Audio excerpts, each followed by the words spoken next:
Okay then, can everybody hear me fine? Yes, you can hear me at the back?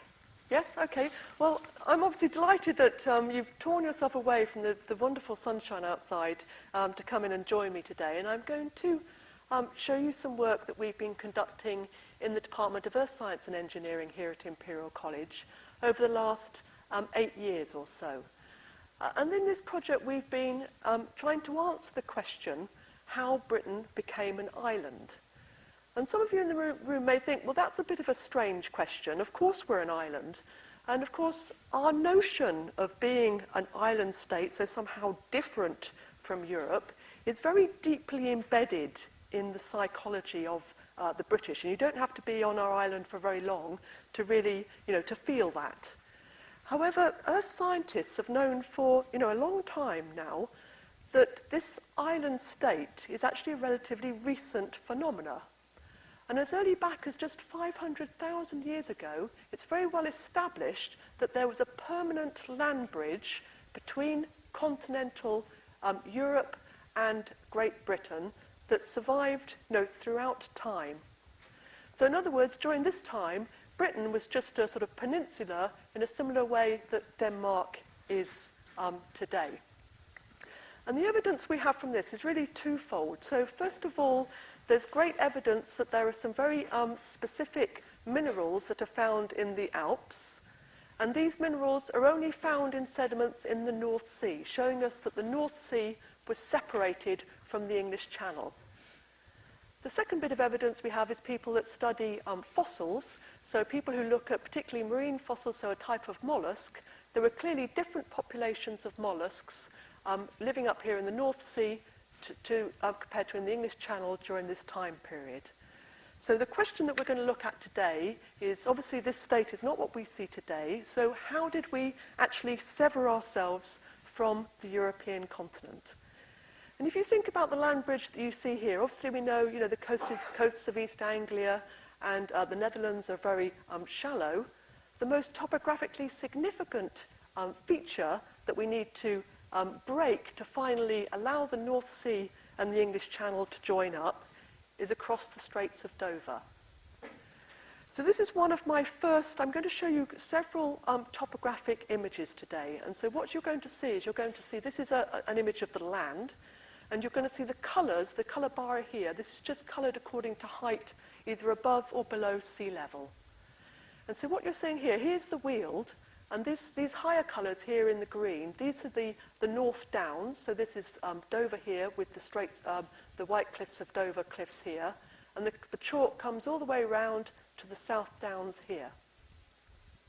The chalk ridge doesn't stop at Dover, but rather the chalk extends right the way across what is now water under the English Channel into an area of France which is known as Artois, the Artois Basin. And obviously we all know the White Cliffs of Dover is a significant feature. It's by far the highest topographic feature that we have between us and the continent. And so when you pose the question, how did Britain become an island, you're really asking, how did we breach the chalk ridge that would have extended across the Channel between England and France at this point? And that's really what I'm going to address today through the new data that we've collected. This is quite, in terms of a bit of philosophy of science, this is quite an interesting question. So we're posing our question, how did the Dover-Calais chalk ridge get broken through by the ocean? And it's a sort of classic dilemma in geology. When geology, the foundation of modern geology was laid down about 200 years ago, the conventional wisdom was applied a theory of what's known as uniformitarianism. And this means, basically the catchphrase for that phrase is the present is the key to the past. So the traditional geologists working, the first half of the 19th century, took the view that if you were going to, maybe you saw a rock sequence in a road cutting, for example, you were to interpret all of the rocks that you saw in front of you in terms of processes that you see today. So everything was kind of steady state, lots of time, very slow, and nothing exceptional happening. And that was the standard view. And I guess there's many types of science which sort of had this sort of approach. And in fact, this was up until our work, this was the assumed explanation for how the Straits of Dover opened. However, around the turn of the 20th century, there were some new scientists on the scene, and they introduced the idea to earth science that there, from time to time, there could be unusual, unexpected events, which is known as catastrophism, and these could basically perturb the development of the Earth and have a significant effect on the later evolution. And what I'm going to show you today is some data from the English Channel which shows that catastrophic event was indeed what we believe was responsible for creating Britain as the island we see today. So just as a bit of a background, before I show you the English Channel data, I just wanted to show you some examples of the sorts of features that we're looking for. So what we're looking for is trying to tell between sort of everyday steady state processes, so things like tides and normal rivers, as opposed to a catastrophic flood. And perhaps the best documented example of a catastrophic flood terrain is here in North America. And so this was one of our first pioneers who tried to introduce the idea of catastrophism to formal geology, was a chap studying the very extraordinary landscapes we have up here in North America in the 1920s. And it actually wasn't until about the 1960s or 70s that his ideas of a catastrophic flood, so a very high volume release of water, carved this rather extraordinary landforms. And what I'm going to show you today is some imagery from the floor of the English Channel, which basically shows the same features, and it's imaging the assemblage of geomorphic elements, which enables us to propose that the Dover Straits also breached catastrophically. So for reasons of time, I'm just going to show you two examples. So I'm first of all going to show you some examples of landforms in the downstream portion, and then I'm going to show you some examples up here at the breach point. And so these are all the North American examples, which obviously, because they're on land, have been the best studied. One of the most characteristic features that you see in terms of catastrophic flooding are these features which are known as streamlined islands. And they have a very distinctive teardrop shape in that they have, so the water would be coming, as you can see, the arrows. So you've got to think, this is not just a normal river in flood. This is a meltwater linked to glacier. This is exceptional volumes of water. As the name suggests, catastrophic means it's unbounded by spillways, and it's chaotically flooding over the continental surface. These streamlined islands, as they have these very characteristic shape, they're teardrops with sort of blunt backs and pointed tips away from the water flow. And they're surrounded by these anastomizing channels, and this is very characteristic. And the other thing to say is these are bedrock, so they're carved features. They're not depositional features. You may think of, the Thames has sort of gravel bars in the middle. They're depositional features. These are made of bedrock. They've been cut out. They've not been deposited. And I'm going to show you some examples from the English Channel in a minute. These features were very much debated in the uniformitarianism versus catastrophic debate. And basically they were shown, a number of different people approached them from different angles, and they've shown that they were entirely consistent with minimum drag features, so very, very high water flow volumes. And the analogy would be that the shapes, the sort of the teardrop shape, here we are in Olympic year, so let's have a cyclist showing us this is a sort of a hydrodynamically advantageous shape, which is why the islands are eroded in that pattern. So that's the first example that hopefully I'm going to show you on the floor of the English Channel. The second example I have is this is up now close to the point where the catastrophic flood spilt out. And this has a second type of characteristic features. And catastrophic floods, so if you think about normal rivers grade slowly, so they become sort of steeper and shallower and shallower and shallower until they eventually stop. When you've got catastrophic floods, they do things like this. So this is an aerial photograph, again from North America. And what you've got here is you've got this big it's cut off the edge of the slide there, but this big erosional trough, the sides of this are about 100 metres. So this is a great big erosional valley, and as you trace it up, it just stops. And it stops in this very characteristic curved amphitheatre. And so at some point, this is actually called dry falls. This is a Native American term for this. And this basically would have been carved by the catastrophic flood water rushing out in a very chaotic way and carving out these back walls. And in fact, this system here, it has lakes in the middle, and these are actually over-deepened, and we call these plunge pools because they're at the first stage of the breach of the dam, the water rushing out and carving deep pools into the solid bedrock. So now that's just a little bit of a background, really to try and look for those features. As I show you the imagery from the English Channel, we're going to be looking for those two types of features. So my talk then is going to have 4 parts. First of all, I'm going to explain to you what we did. Then I'm going to show you, hopefully in an interactive way, what we found. And then put forward our model for how Britain became an island. And this work has a number of implications, most of which I'm not going to go into today. I'm just going to draw out one of them, which is the implication for early man in Britain in how our island evolved in terms of our human ancestry. So first of all, what did we do? So I'm in the Department of Earth Sciences. I'm a marine geophysicist. And so what I do is I go to sea on boats, and I usually take acoustic equipment, and I take, it's like a form of remote sensing, I take images of the seabed and into the subsea bed. Traditionally, when we used to do this, one of the the fundamental parameters we might want to measure would be the water depth. And we used to do this by what's known as here single beam echo sounders. So this may be perhaps a term that quite a number of people in the room are familiar with. So what you have is you have an acoustic sonar that you have on the vessel. Typically, we'd be working at about 200 kilohertz in the water depths that I'm describing today.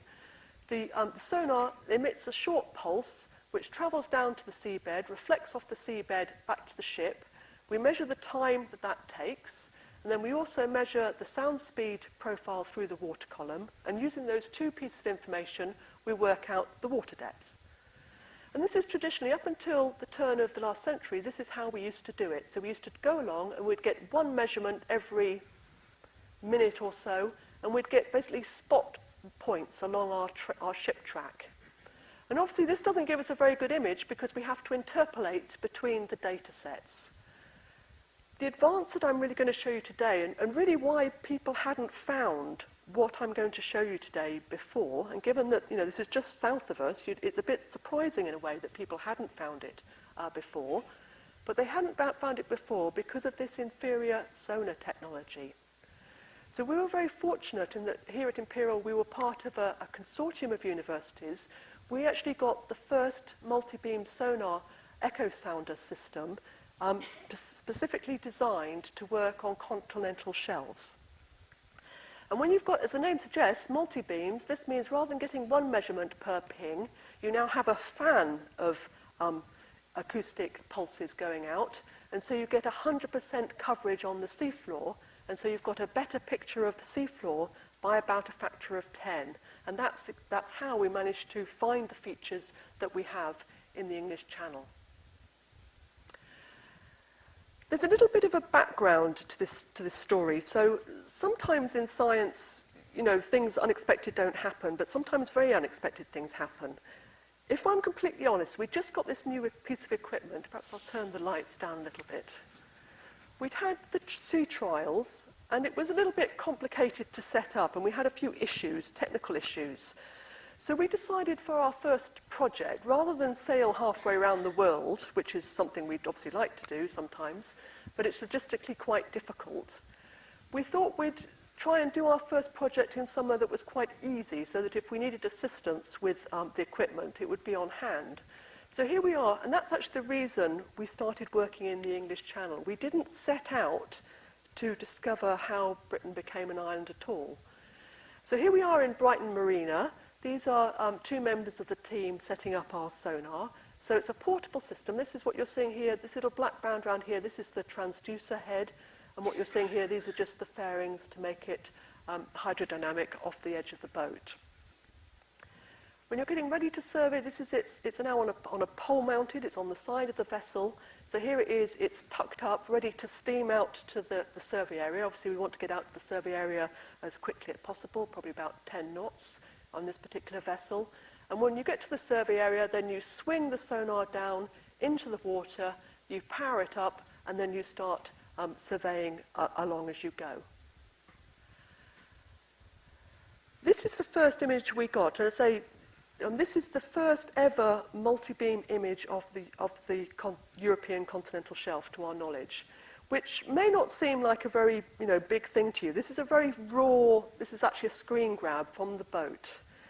But all I can say, this was one of those sort of eureka moments, if you like. As we were proposing this work, no one had done it before, and we didn't really know what was there. So what you're seeing here, the colours are the new data that we were collecting at sea. So this is the ship having gone up and down probably 3 times. What you're seeing behind, this sort of spudgy map, is actually what we knew was there and what we based our survey on.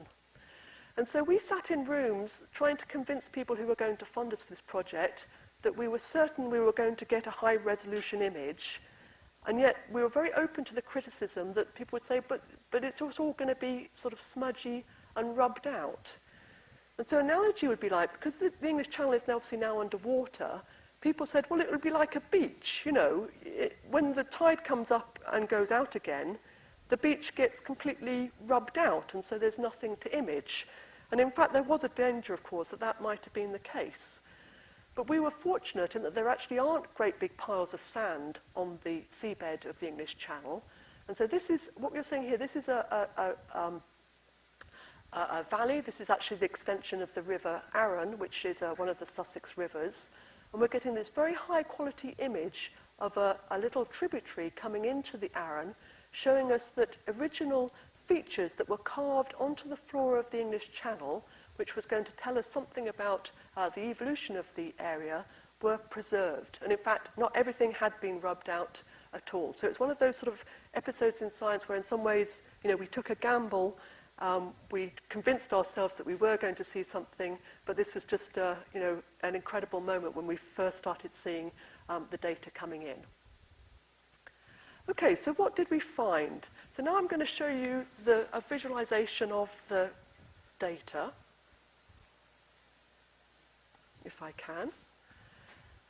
And this is just a little sketch of you, just to orientate yourself. So what you're seeing here, so again, you're looking at, this is now a compilation of data. So I should emphasize, this isn't all the data that we've collected.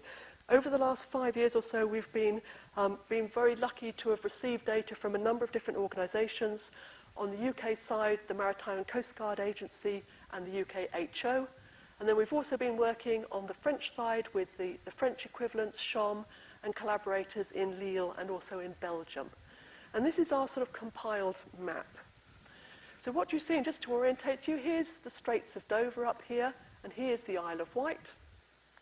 And what I want you to see, what we're interpreting as this catastrophic flood event is the feature you can see come through here. And hopefully you can see that this has very different characteristics to what would be normal sort of river systems in northwest Europe. Go away. So for example, coming down here, this is the river Seine, and you can see it's got a very typical sort of meandering pattern, just like the Thames would have. Obviously the Thames is just off the top of this map, but it's got a very different geomorphology to what we're seeing right through the floor of the English Channel. Similarly, if I now zoom in a little bit,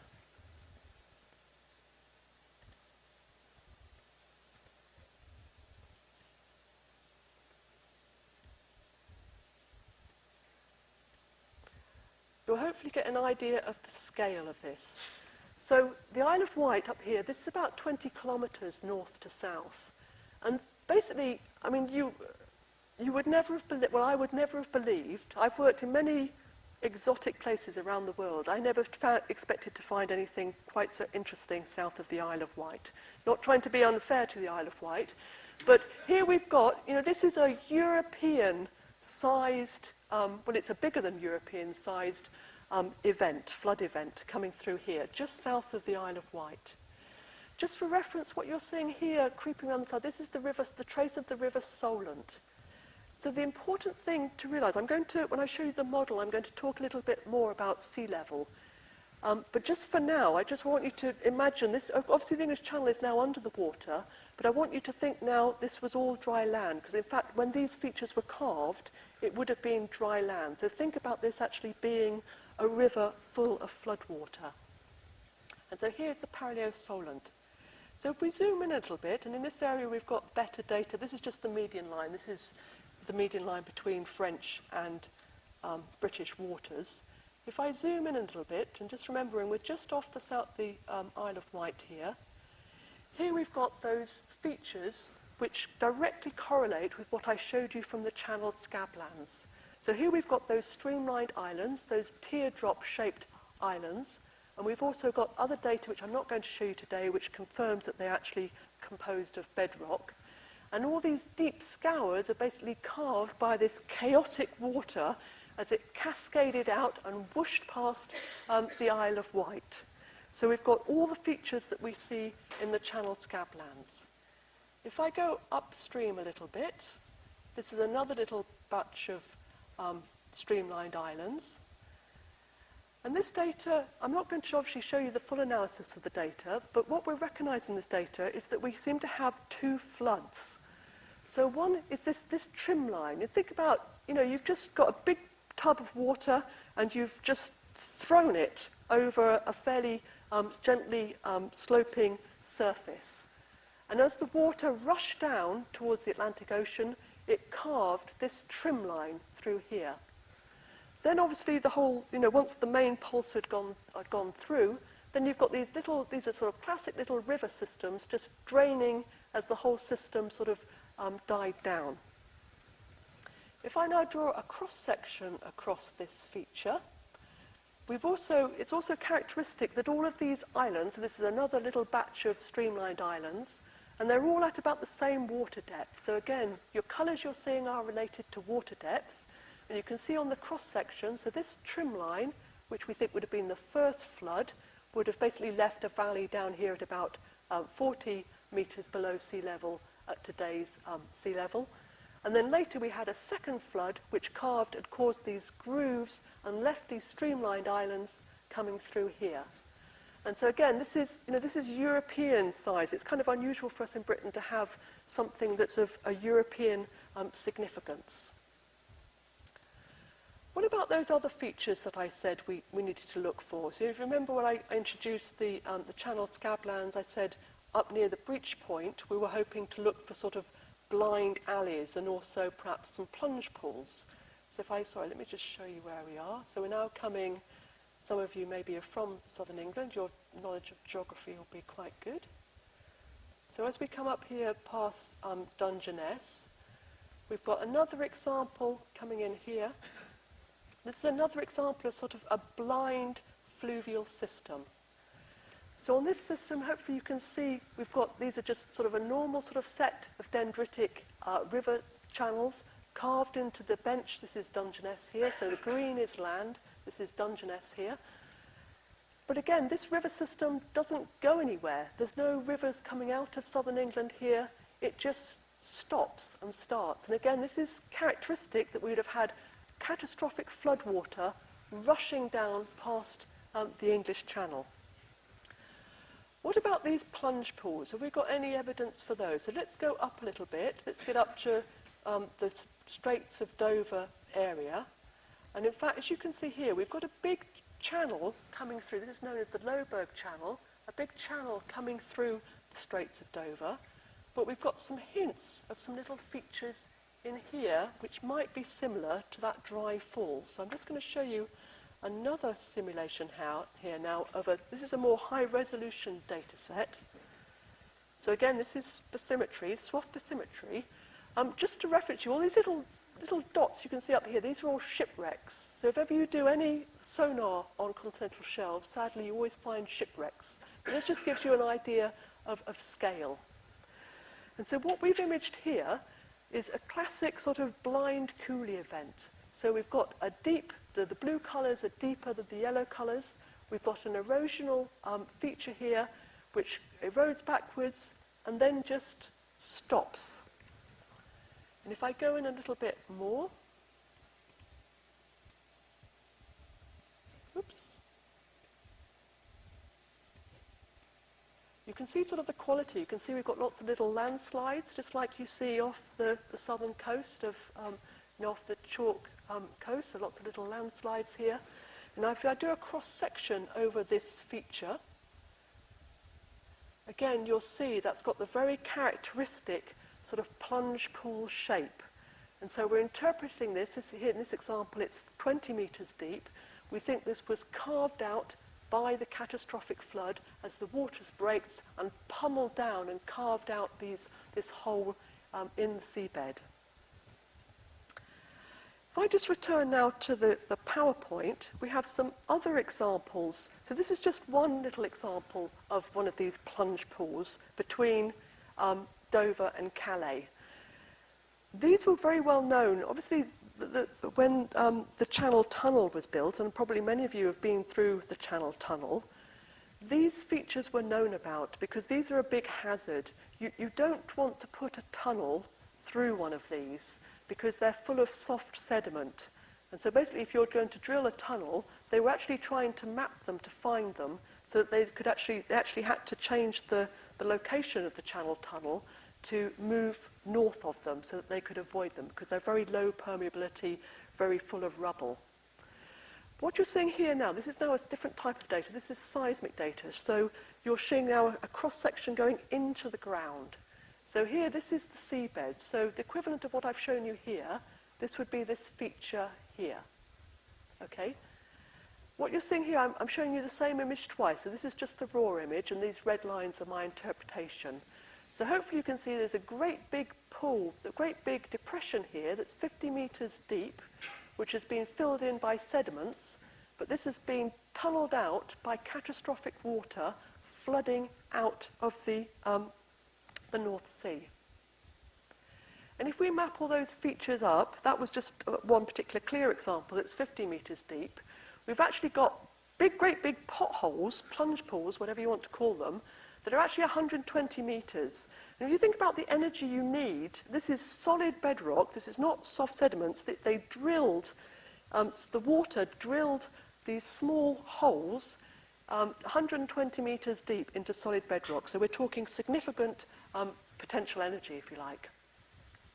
Another thing to note about these plunge pools is that they're in the right place. So what we're proposing is that you can see here's the stratigraphy. So the chalk, think about the Straits of Dover. The Straits of Dover would have carried across, here's Dover, here's Calais. The Straits of Dover would have been standing up literally like a rock barrier. As the rock barrier gave way, the water would have cascaded over and drilled out these little potholes. Well, not little, they're quite significant potholes. So we believe this is conclusive evidence for a catastrophic origin of the failure of the Dover rock ridge and therefore the formation of island Britain. So that's just, in a nutshell, the theory. I just wanted to put a little bit more background onto our model as we see it. When I introduced the talk, I said that we knew that we had a permanent land bridge between continental Europe and Britain up to 500,000 years ago. And this age is significant because this is the time that the major glaciations of the Quaternary period started to occur. What happens is when you have an ice age, as you grow the ice sheet, a lot of the water, the planet's water, gets locked up into ice on the continents. And therefore the water in the oceans falls. And what a lot of people don't, or it's hard to get your head around really. You tend to think, well, we talked today about sea level rise and fall, and usually we're talking about 5 meters or something of that sort of order. But the natural signal here is about 140 meters. So in other words, during the glacial periods, in fact, the whole of the UK continental shelf would have been dry land. And this is significant because I'm going to end my talk thinking a little bit about what the implications were for early man. And of course, early man was trying to, he'd arrived in the UK at this point, he was trying to survive in this environment. As the glaciations were happening, as we all know, northern Britain was heavily glaciated throughout, multiple times throughout this period. It would have become a very unattractive place to live, and so both early man and also the large mammals that he was hunting would have been migrating backwards and forwards across the English Channel. But in fact, most of the time he would have been migrating, the channel would have actually been dry land, and he could have walked from from Cornwall to Brittany quite easily.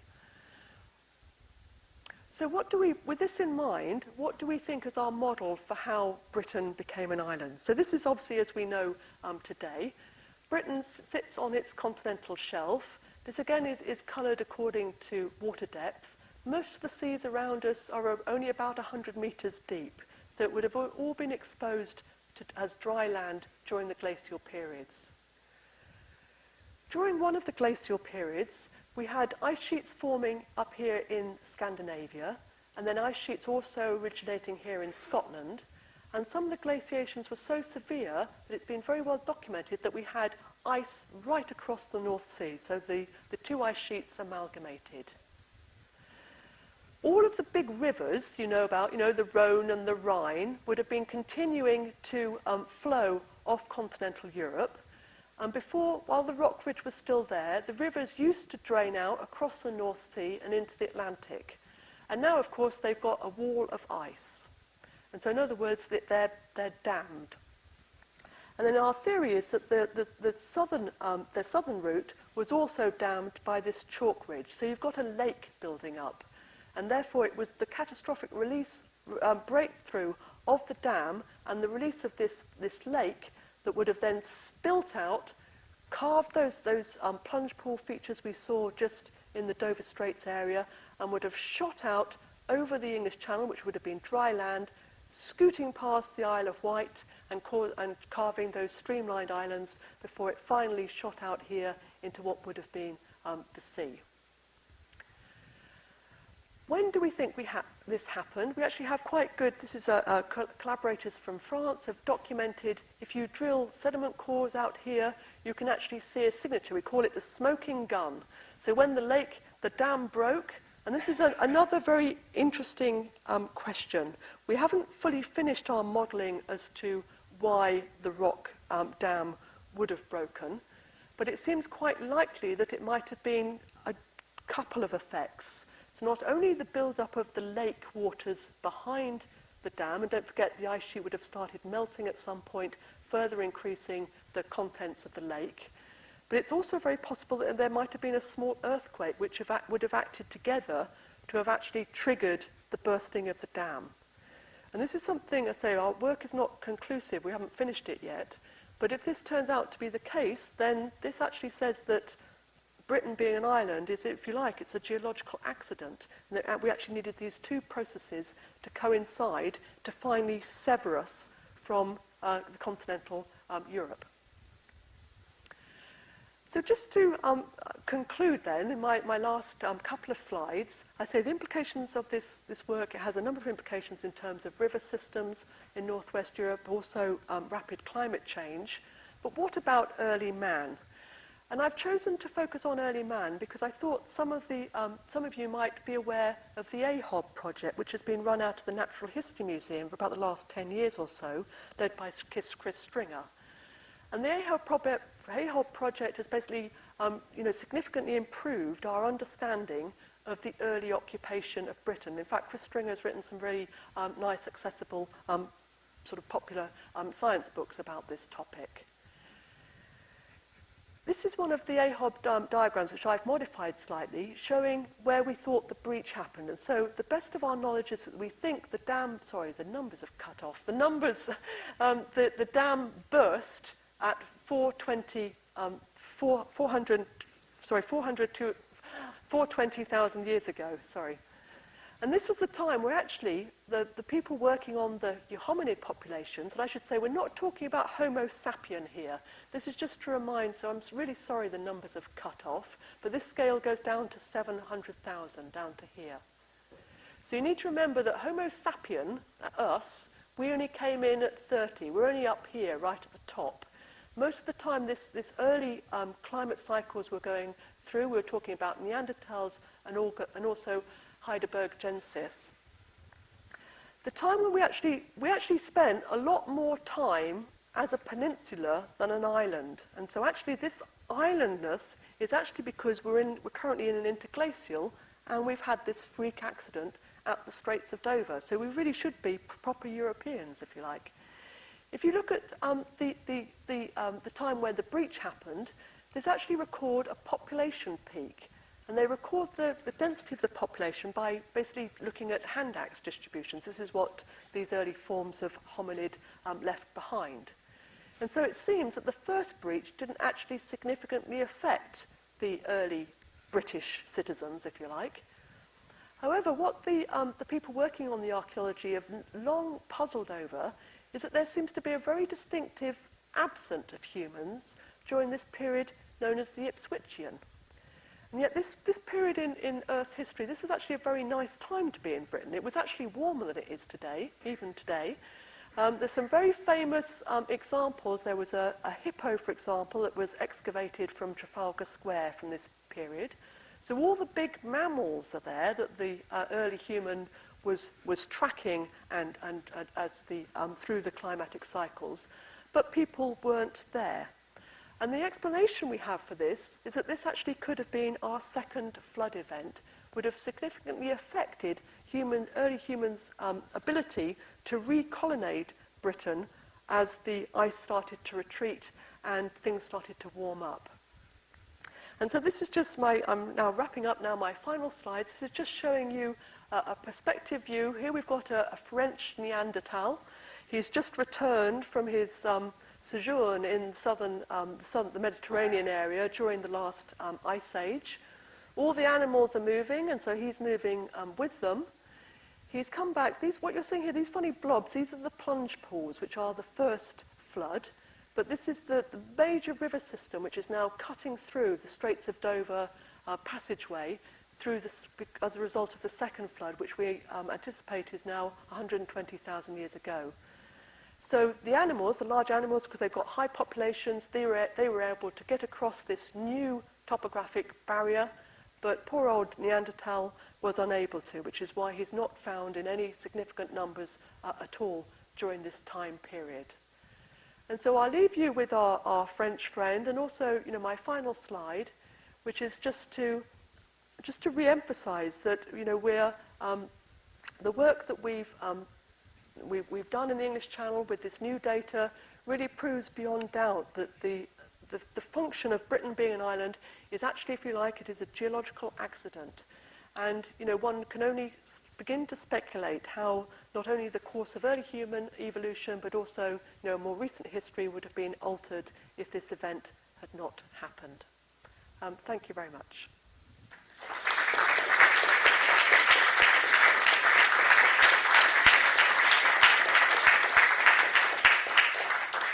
I should also say I'm very happy to talk to anyone who is interested in this topic, either now.